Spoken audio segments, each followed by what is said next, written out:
ఎన్నికలైతే ముగిశాయి. ఇప్పుడు అందరి కళ్ళు కూడా ఫలితాల మీదే. జూన్ 4న రాబోయే ఫలితాల కోసం దాదాపుగా 2 తెలుగు రాష్ట్రాల్లోని ప్రజలతో పాటు ప్రపంచవ్యాప్తంగా ఉన్న తెలుగు వాళ్ళందరూ కూడా ఎదురు చూసే పరిస్థితి. ఇదే సమయంలో ఇతర రాష్ట్రాలు కూడా అసలు ఆంధ్రప్రదేశ్లో ఏ ప్రభుత్వం అధికారంలోకి రాబోతుందని ఆతృతగా ఎదురు చూస్తారు. అయితే వాస్తవానికి ఎగ్జిట్ పోల్స్ మీద నిషేధం ఉంది. ఎందుకంటే 5వ విడత ఎన్నికలు ఉన్నాయి. ఇప్పటివరకు 4 విడత ఎన్నికలే జరిగాయి. 5వ విడత ఎన్నికలు బహుశా మే 30తోనే ఎప్పుడో క్లోజ్ అవుతున్నట్టుగా ఉన్నాయి, 31తోనో క్లోజ్ అవుతున్నట్టుగా ఉన్నాయి.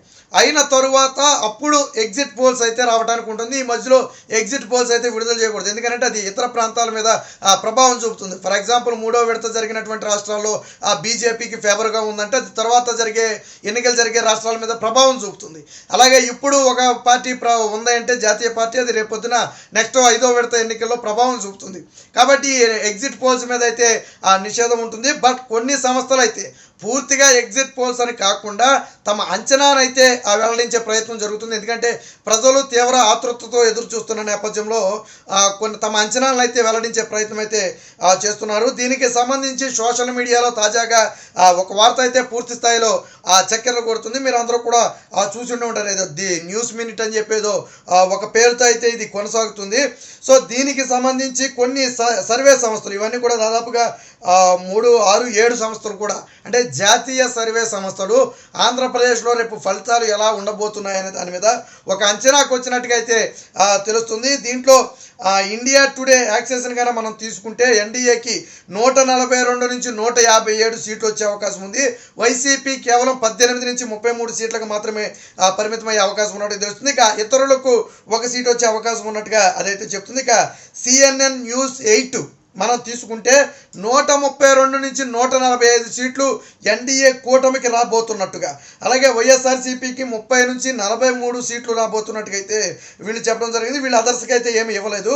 ఇక టైమ్స్ నౌ VMR కానీ మనం ఒకసారి తీసుకుంటే ఎన్డీఏ కూటమికి 128 నుంచి 133 సీట్లు రాబోతున్నాయని అయితే చెప్తున్నారు. ఇదే సమయంలో వైఎస్ఆర్సీపీకి 42 నుంచి 47 సీట్లు వచ్చే అవకాశం ఉందని, ఇతరులకు 1 సీట్ వచ్చే అవకాశం ఉందని చెప్పి అయితే వీళ్ళైతే అంచనా వేయడం జరుగుతుంది. ఇక రిపబ్లిక్ జన్ కీ బాత్ అని చెప్పి సర్వే కనుక మనం తీసుకుంటే 111 నుంచి, అంటే 111 నుంచి 124 124 సీట్ల వరకు కూడా ఆ కూటమికి వచ్చే అవకాశం ఉన్నట్టుగైతే వీళ్ళు అంచనా వేస్తున్నారు. ఇదే సమయంలో కొద్దిగా వైసీపీకి హయ్యెస్ట్గా 51 నుంచి 64 సీట్లు, అంటే మ్యాజిక్ ఫిగర్ని అయితే చేరుకోలేరు కానీ 51 నుంచి 64 సీట్లు వచ్చే అవకాశం ఉన్నట్టుగా వాళ్ళైతే అంచనా వేశారు. ఇక రిపబ్లిక్ సి ఓటర్ని కనుక మనం పరిగణలోకి తీసుకుంటే 108 నుంచి 127 సీట్లు ఎన్డీఏ కూటమికి రాబోతున్నట్టుగా వీళ్ళైతే అంచనా వేశారు. వీళ్ళు కూడా కొంచెం వైసీపీకి హైయెస్ట్ ఇచ్చారని చెప్పుకోవచ్చు.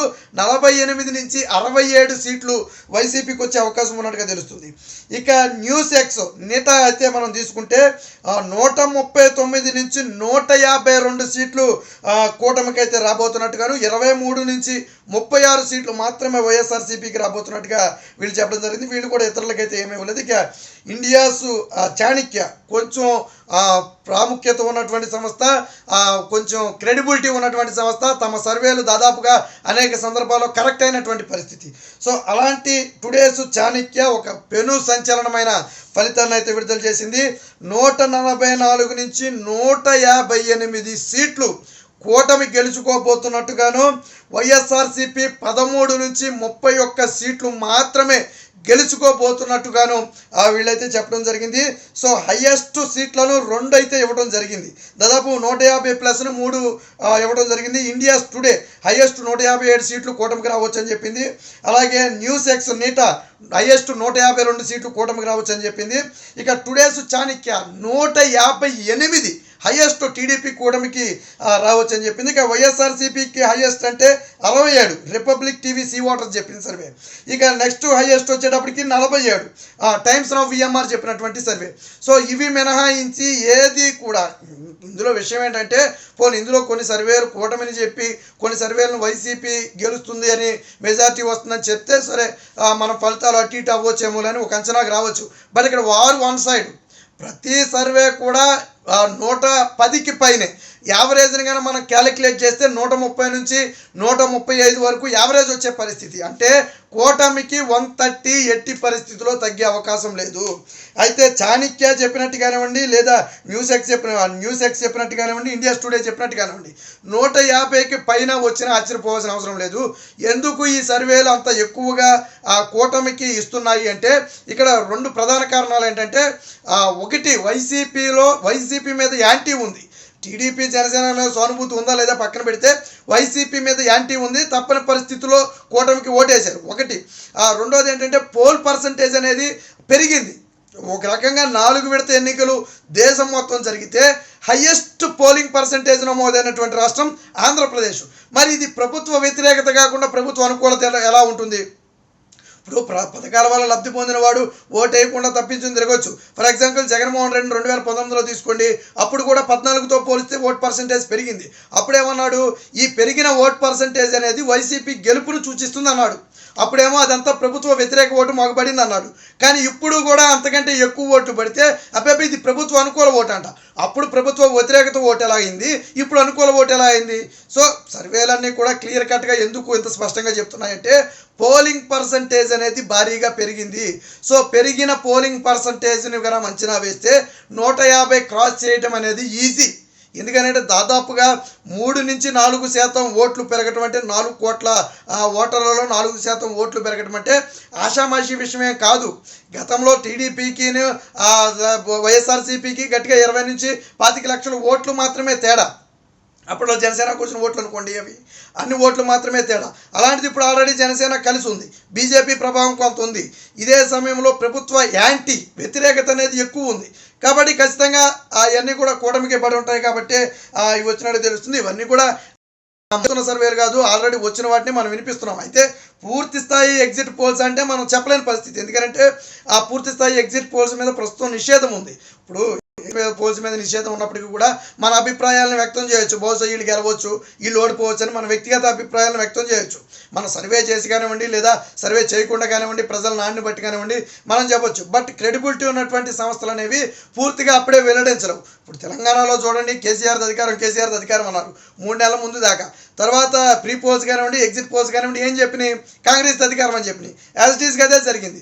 ఇప్పుడు ఏపీలో కూడా నిన్న మొన్నటి వరకు ఎన్నికలకు ముందు ఏ సర్వే కూడా వైఎస్ఆర్సీపీ గెలుస్తుందని చెప్పలా.